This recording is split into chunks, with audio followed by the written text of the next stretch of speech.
हर हर महादेव, जय भोले की। तो दोस्तों, ये मेरी मणि महेश यात्रा का दूसरा दिन है और कल पहले दिन में हम ऊना तक ही पहुंच पाए थे क्योंकि बारिश बहुत ज़्यादा हो रही थी और बारिश में रात को नहीं चल सकते थे।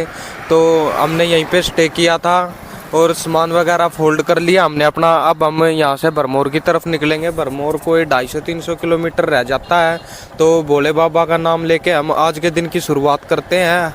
हर हर महादेव।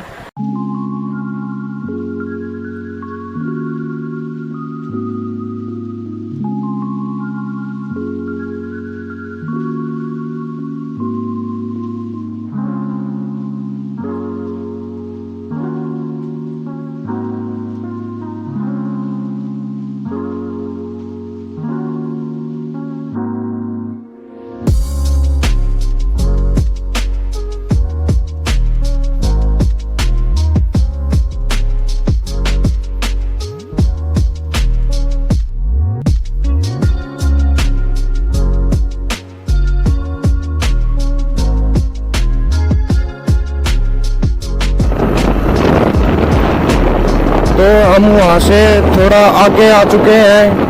अब ऊना हमारा क्रॉस हो गया है और अब हम ऊना से रूपनगर होते हुए और भरमौर जाएंगे।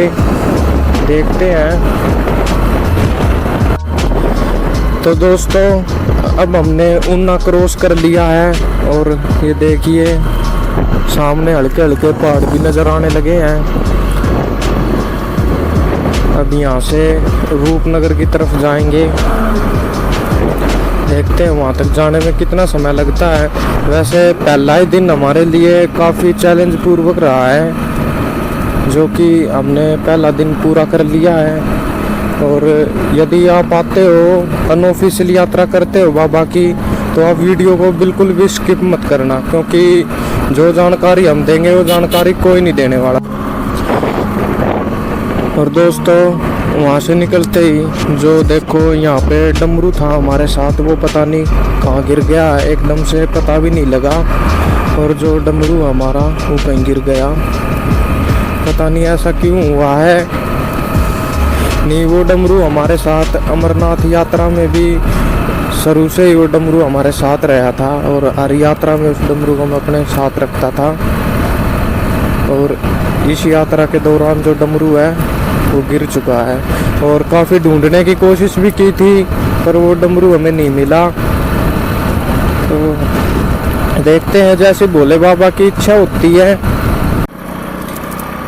तो दोस्तों, फाइनली जो है पहाड़ी रास्ते चालू हो चुके हैं और चिंतपूर्णी पहुंच चुके हैं हम।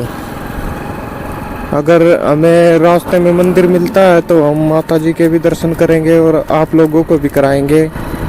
बाकी अब जोर लगने लग गया बाइक के। देखते हैं दोस्तों। अब तो दोस्तों 9:30 का टाइम हो चुका है। हम ऊना से सुबह 6 बजे के करीब निकले थे और यहाँ रास्ते में थोड़ी देर के लिए रुके हैं। ये बाइक की रिपेयर की शॉप है। यहाँ पे चैन वगैरह बाइक की टाइट करवाई थी दोस्तों। और अब हम यहाँ से निकलेंगे। देखते हैं कितना समय और लगेगा। कम से कम 200 किलोमीटर और रह जाता है यहाँ से। चलो चलते हैं दोस्तों। ये देखिए पोंग डैम पहुंच चुके हैं हम।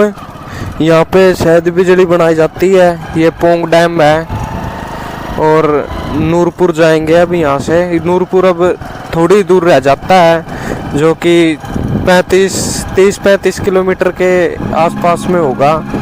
फिर वहाँ से चौवाड़ी के रास्ते हम देखेंगे। चंबा जाने की 2 रास्ते जाते हैं वहाँ से। और देखो दोस्तों, ये डैम भी कितना ज़्यादा लग रहा है, पूरा समुंदर का समुंदर दिखाई दे रहा है। वैसे कुछ भी हो, लग बहुत खूबसूरत रहा है ये डैम दोस्तों। यहाँ पे किसी को भी नहीं रुकने देते, ना ही यहाँ पे फोटोग्राफी अलाउड है। 2 नंबर से हमने बना ली। तो दोस्तों, हम नूरपुर पहुंच चुके हैं और अभी 2 बजे हैं। बहुत टाइम लग गया था नूरपुर पहुंचने में, क्योंकि रोड सारे टूटे पड़े थे। रोड की कंडीशन बहुत बेकार थी यहाँ पे। तो नूरपुर से निकले हैं। नूरपुर से निकलते ही बाबा जी का एक लंगर मिल गया था। बाबा जी की कृपा से हमने वहाँ पे थोड़ा सा कुछ खा पी लिया और थोड़ा 10-15 मिनट रेस्ट करके फिर हम निकले हैं। अब ये रास्ता जा रहा है चुवाड़ी की तरफ। अब देखते हैं दोस्तों, चुवाड़ी खजियार से पहले चंबा के लिए कट लगता है, फिर वहाँ से हम चंबा की तरफ जाएंगे। मौसम देखो दोस्तों यहाँ का, अभी तो धूप निकली हुई है, बाकी आगे बादल लग रहे हैं मेरे को, ये देखो। और चढ़ाई भी ठीक ठाक आ चुकी है। अब बाइक का दम निकल रहा है।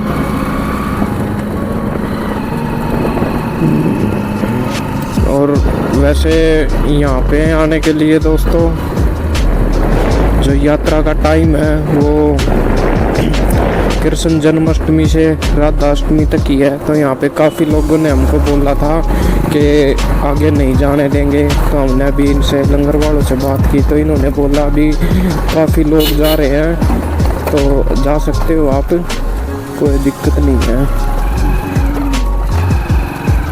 ये देखो दोस्तों चढ़ाई, ये देखो दोस्तों, लगा दम बाइक का। चलो एक नट ढीला हो गया दोस्तों, ये नट कस लेता हूँ एक बार, चाबी लेगा इस बाइक वाले से। तो दोस्तों देखिए वहाँ से और आगे आ चुके हैं, उनके पास 10 नंबर की चाबी नहीं मिली। वे बाइक गाड़ी वॉश करने के सर्विस सेंटर था तो उनके पास चाबी नहीं थी। कहीं और कोई मिस्त्री मिलता है तो हम करवा लेंगे। बाकी चढ़ाई देखो दोस्तों, ये अंधे मोड़, ओहो भाई साहब देखो, लेगी स्प्लेंडर। अगर आपको भी स्प्लेंडर पसंद है तो कमेंट में ज़रूर बताना। देखते हैं कितने स्प्लेंडर लवर है। ये 40 पे चल रही है यहाँ पे अपनी स्प्लेंडर। मोड़ देखो दोस्तों,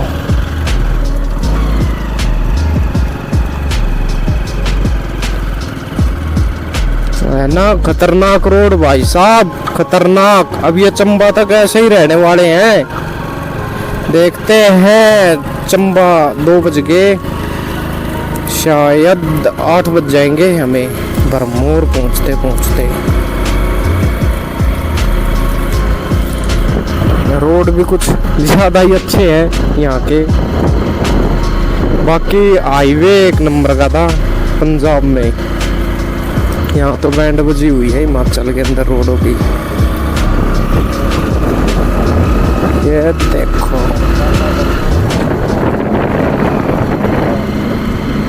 ओए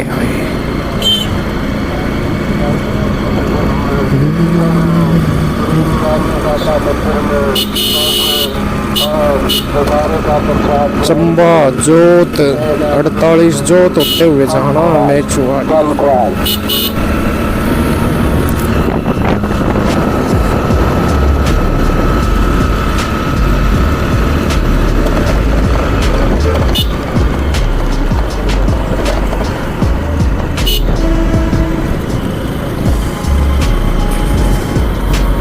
जोत चौवाड़ी की तरफ जा रहे हैं। अभी हमें ये पहाड़ उतरना है सारा।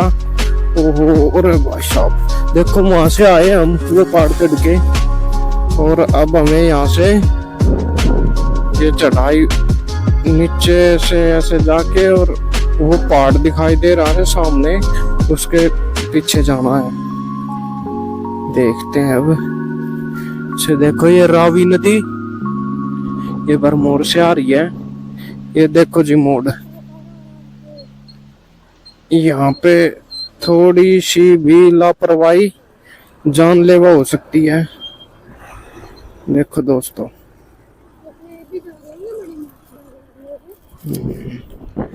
देखो दोस्तों, ये पहाड़ों में तेल बचाने की एक निंजा टेक्निक है। बाइक को बंद कर दो और चलने दो, और गियर में डाल के बाइक चलाना आप ऐसा करो तो कभी भी क्लच दबा के, क्योंकि पहाड़ों में जो होता है नॉर्मल ब्रेक काम नहीं करते जब ढलान आती है। यहाँ पे इंजन ब्रेकिंग सिस्टम यूज किया जाता है गाड़ियों का, जब भी गाड़ी धीमी पड़ सकती है, नहीं तो रुक नहीं सकती। देखो इतनी देर में 55 की स्पीड कवर कर ली है, देखो 60 पे चल रही है। ओह भाई साहब मोड़ देखो दोस्तों, और बाप रे देखो जी कितना खतरनाक था। ये रावी नदी का ब्रिज सीमा समाप्त।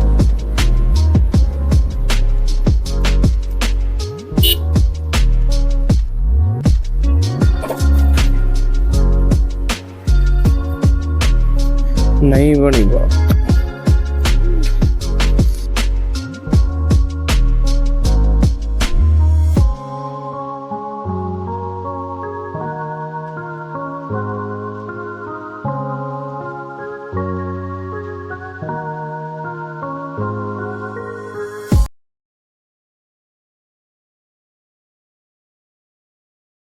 तो दोस्तों हम वहां से अब चंबा के पास पहुंचने वाले हैं। यहाँ चंबा एक 40-35 किलोमीटर रह जाता है, और बारिश हो रही थी इसलिए मैंने बीच में वीडियो नहीं बनाई। बाकी देखिए बारिश के बाद स्मोक कितना हो रहा है, देखिए सामने दोस्तों।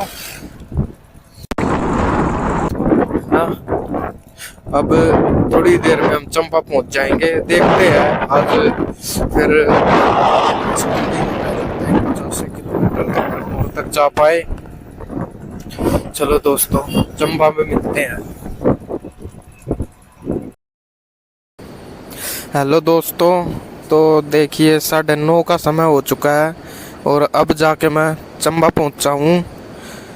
रास्ते बहुत ही दुर्गम रास्ते थे, यहाँ पे ऑफ रोडिंग मिली थी हमें बहुत ज़्यादा, और शाम हो गई थी और स्मोक भी बहुत ज़्यादा था। रास्ते में बारिश थी इसलिए मैंने वीडियो वगैरह नहीं बनाई। तो मैं यहाँ पे पहुँच के हमने टेंट लगाया आज फिर से, क्योंकि 9 बज गए थे और यहाँ पे कोई रूम वगैरह भी दिखाई नहीं दे रहे थे। मार्केट बंद हो चुकी थी क्योंकि पहाड़ में जल्दी बंद कर देते हैं। तो मैं सुबह दिखाऊंगा, बाहर बारिश हो रही है अभी भी, सुबह दिखाऊंगा आपको जहाँ पे हमने टेंट लगाया है कैसा क्या है।